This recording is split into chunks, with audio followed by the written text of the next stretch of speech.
Other relevant techniques of investigation: peace model and cognitive interview. The peace model is similar to components of the cognitive interview. The cognitive interview was derived from basic memory research and involves a series of mnemonic elicitation techniques that have been shown to improve the recall of information from memory. One of the principal techniques is context reinstatement, i.e., attempts to reinstate emotions, perceptions, and sequences of the event to be remembered.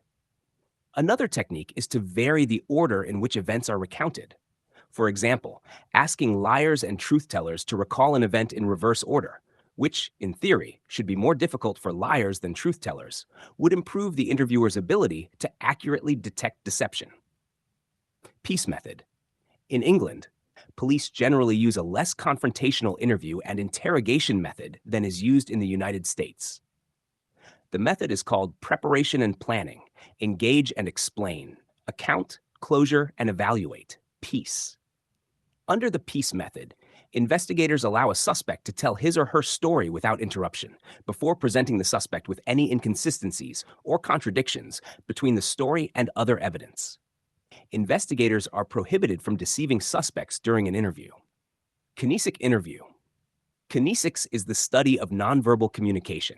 The kinesic interview method involves analyzing a person's behavior to assess deception. The method has some similarities to the Reid technique. One author, Stan B. Walters, describes two phases to this process: the practical kinesic analysis phase and the practical kinesic interrogation phase. During the analysis phase, the interviewer uses several techniques to observe and analyze the subject's behavior, to determine the subject's truthful and deceptive behaviors, or at least to determine those areas most sensitive to the subject and, therefore, in need of further attention through verbal inquiry.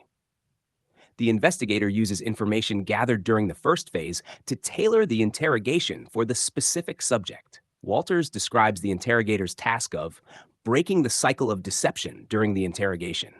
This includes confronting the suspect's negative response emotional states. Walters describes over 30 practical kinesic principles to guide investigators in this process.